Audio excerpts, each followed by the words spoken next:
Everyone. This is Candice Richardson Dickens coming from you live from Baltimore, Maryland. And I say that because of the fact that Baltimore has had a tremendous impact. Recently the Key Bridge went down. And for a lot of people, it stirred up all those feelings of uneasiness.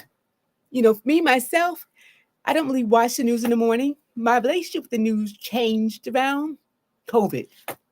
I remember during COVID, every day I would watch the news and I'd be glued to it, trying to figure out the science, what was happening, the mortality rate, the infection rate, trying to figure out, when the shot was going to come out, when the who was creating the shots, the immunizations. I was glued to it, and not just watching American TV, watching everything. Just wanted to know different information. So yesterday I get a call. I'm walking my dog, and I get a call from my mom. Who the first question is, "Are you okay?" And I'm like, "Yeah, of course I'm okay. What's going on?" And then she tells me that the bridge would collapsed because a boat hit the bridge. And my first thought was, "Oh my goodness." And for many of you, there's a physical reaction when you hear about tragedy. It's the was a right? Because the body has responded like a fight response, right? An automatic nervous system response that something is happening, is taking your breath away. It's causing you to have a physical movement of comfort, of disbelief, right? Or just the heaviness of it. And as I was walking my dog and I stopped and I found myself making the autonomic nervous system response of, "Oh my goodness," the physical movement, like, "Oh my goodness, I cannot believe it," the disbelief. My mind went to, wow, can remember feeling the same way during 9/11, being outside, hearing on the news, wow, something has happened. And then calling a relative, finding out what's going on because everyone seems to be upset. Something's happening in New York. Not realizing that what had happened was a major event that impacted everyone, a macro trauma that affected everyone, whether you were in DC, in the Pentagon, or you were in New York City. So here we are. I'm walking the dog and I'm having a body reaction because when we have trauma response, trauma is like an echo. It starts here and it goes all the way here.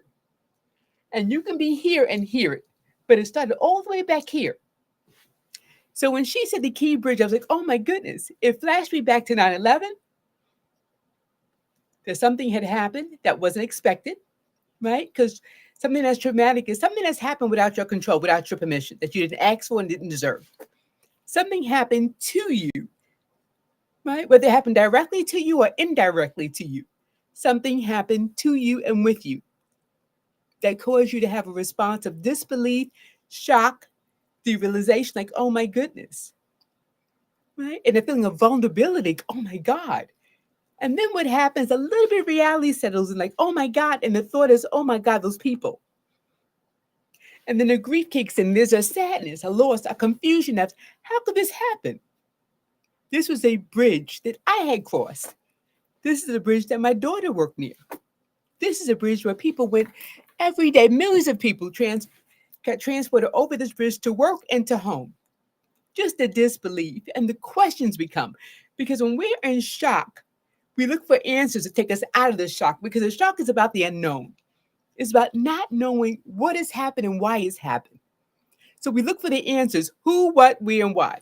Who did this? What happened? When did this happen? All the W's, right? Why did this happen? And who is to blame? Because shock and disbelief wants the answers. Because the answers give us security. If I know the answers to the questions, I feel better. But that's not how it is, right? We think if I know the answer to a math problem, I get an A. If I know the answer to a science problem, it's a cure for AIDS. There's a cure for COVID. But if I know the answer to who did this, the feeling of sadness and disbelief don't go away. I just have a name to the person. I just have a time. Like, what time did it happen? I've got a time of when it happened, 1:30. But having those answers brings on more questions. And that's when we realize when we're being triggered. And for many people who want to know all those questions, getting more answers brought in more questions because we wanted to know more. It's like that insatiable feeling. Like, there are people who eat and they eat and they don't know when they're full. They don't know when they have enough, so they keep eating. Or they shop and they don't realize when they have enough clothes, so they shop more. Or they give and they don't have a relationship between have they given enough? They just give out of habit. But that's how we are when we're activated, right? The fight flight response comes on, we get activated, immobilized, the adrenaline goes up, and we're moving out of action, out of habit, out of a habit of moving and asking questions and not noticing what that habit of moving, because asking questions, then thinking and worrying is a behavior. Not realizing how that over worrying, overthinking, right, over feeling brings us to a behavior that might be similar to our behaviors when COVID happened. The shock and disbelief. What is that? What is this thing called COVID? Is that COVID or Corona, like the drink? What is it? The shock and disbelief that, oh my God, people are dying. Went from one person to millions of people. People getting sick to people dying. It went from one plane crashing into the Twin Towers to something happening in the Pentagon. So there's an echo effect. And sometimes the echo effect doesn't begin with 9/11, it begins in childhood, where something happened to you or someone you know that you didn't ask for or they didn't ask for, where you felt vulnerable, powerless. And then if you watch on TV, all these images are coming up of people talking about the trauma, talking about where they were at, grieving. You connect with them on TV. So we get overexposed and the brain doesn't get permission to shut down. And for those of you who are glued to the TV, your brain is going past and present. What's happening in the present is that there have been 6 people who have been pronounced dead, and my heart goes out to those families. But then it brings you to the past, to other times where you felt vulnerable, violated, and things were happening to you or happening to people that you love. It brings you back to truth. So we call it the echo effect because it goes all the way back to the earliest trauma and echoes, echoes, echoes, echoes, echoes all the way back here. And we get stuck because it's like not wanting to see something but can't turn away from it. And we'll say, well, there's a part of you that doesn't want to turn away because it's afraid that you're going to miss something or not know something. But the more you know, the better you don't feel better. You just know more. You become more educated about what happened. But it doesn't make you feel safer. It's not like 1 + 1 = 2. And now you got the answer. And now you can move on to the next module or the next quiz. It doesn't make you feel safe. It just gives you a whole lot of more stuff. So I want to talk to those people who are activated, who have loved ones inside of Maryland, or who people live in Maryland. One of the things I want you to do with me is to take a breath. Breathing in through the nose and breathing out really slow.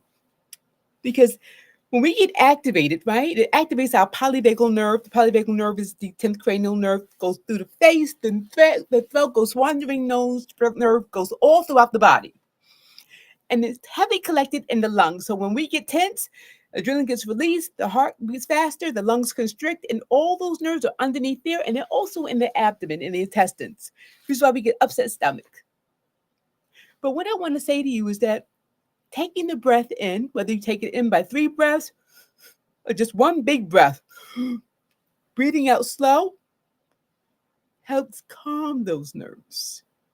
So let's take a breath in together. Big breath in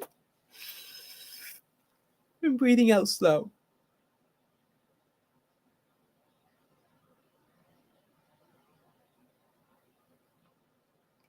Now, if you finish before me, just want to give you a cheek gift. When you breathe in, do the chipmunk cheeks. And I want you to breathe out real slow, like blowing air through a balloon until it gets smaller and smaller and smaller. We've all seen a balloon that you deflate real slow. Sometimes it makes that noise at the end. So I want you to breathe with me. Breathe in and breathe out.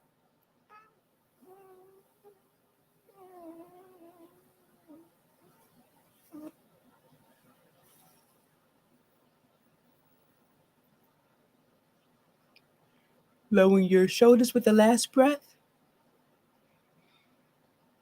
And just sitting in that, softening your face. And that means sleepy face. Relaxing the jawline, allowing the tongue to be at the bottom of the mouth, giving yourself permission just to be at rest. Allow the stomach to be calm, letting it sit on your lap as if there's a small child snuggling up against the body. Notice where the body connects with the chair or the floor. Taking another breath in, breathing up and straightening up the spine, and blowing it out slow.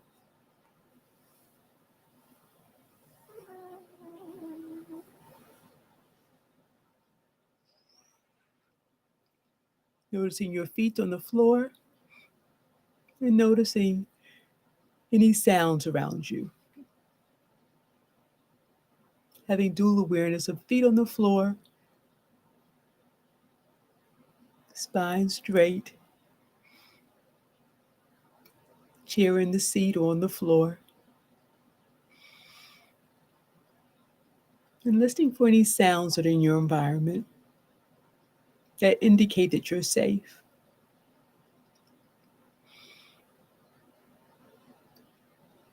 And if there aren't any sounds, see if you can look around and see if there are any cues in your environment that let you know that you're safe. And in this moment, you're not at the bridge. And if you are at the bridge, just notice, look around for any cues that you are safe, that the bridge is not moving. And there might be a rescue crew around you that are helping in this movement of trying to recover people and trying to ensure that the community is safe. Just want to regulate your nervous system just a little bit. And going back to the feet, just notice how your feet feel either in your socks, your shoes, or if you're barefooted, your feet on the ground. Notice the floor is soft or hard, cold or warm. And now just be aware of what it's like to have your feet on the ground, firmly on the ground, knowing that whenever you want, you can move them. And with that new awareness, just take a breath in and a slow breath out.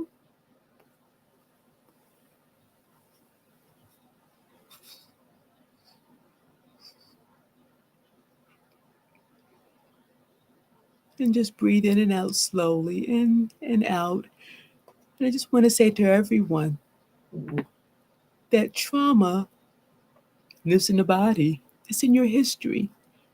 And for those of you who are aware that you've been re-triggered, it's good to do this breathing technique. And maybe even when you're ready, maybe give yourself some hugs, grounding yourself, either from side to side.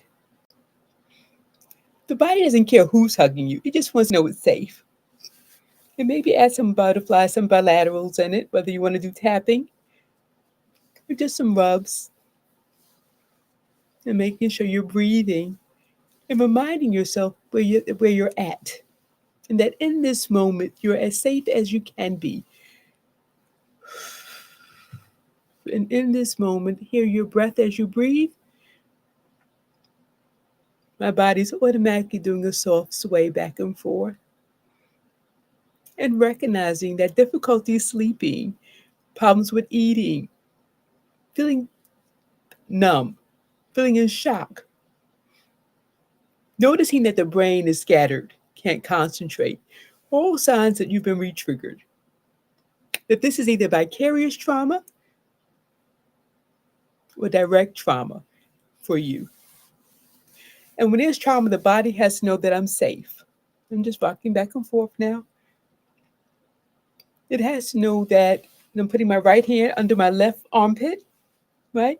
Because the heart is more to the right, or too much to the left. So I'm just regulating the body.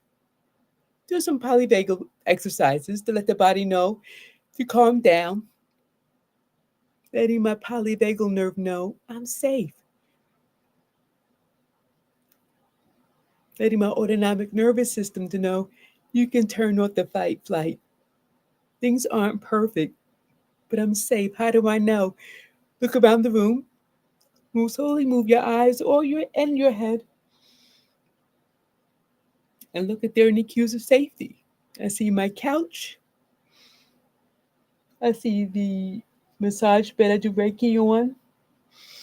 What do you smell in your environment? I smell vanilla. And I see all of you. What do I feel in my body? A sense of calmness, an excitement that I'm not alone, that there are other people who notice what I noticed. And since we have trauma, we realize the body is excitable. So sometimes what the body needs is to turn off the TV, decrease how much you watch it because you're super sensitive. Because watching it takes you past and present. But I don't want to miss anything. You won't. I haven't seen TV, but my clients have told me. I think I saw maybe 20 minutes of it, then I turned it off when I saw the mayor speak. But I have all I need. It's enough what I have. If there's something that you want to do to help, the Red Cross is always taking donations. FEMA is always taking donations. If you need if you need some support, consider calling 988. If you live in Maryland, Gilchrist and Roberta's House specialize in trauma treatment, and usually their services are free. But 988 can give you an access to other agencies that provide trauma care. Same thing with pro bono counseling in Maryland, which is free counseling, or it's reduced at a huge cost. And you can see most clinicians in the United States through pro bono Maryland. Yeah. I just wanted to leave you with that. Take great care of yourself. And if you have family members in Maryland, encourage them to take great care of themselves. Share this video, like and subscribe on my YouTube channel. I'll be featuring other videos that will help regulate systems, especially during this difficult time. I'm doing a body hold. But taking your last breath with me, breathing in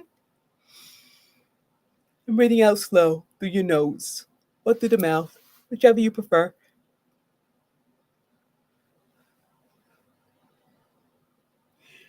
When this video ends, I want you to sit there for a second, take some breaths afterwards, about 5 breaths, and just do a body check with your body.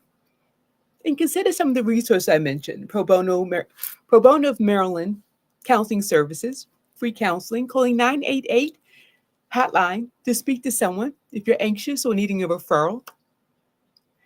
Black Mental Health Alliance is another resource to consider because they will also pair you up with a clinician. Contacting Gilchrist Gilchrist Services. They have great counseling groups that are usually either free or they're really inexpensive. And Roberta's House, which is a wonderful place that offers free counseling for people who have family members who died unexpectedly. I hope this was helpful for you. From my heart, I'm doing a heart hug, a heart rub to your heart. I'm sending you love and kindness and support. Thanks for watching. Please share this with someone who needs it. It may save a life or change a life. Bye, everyone.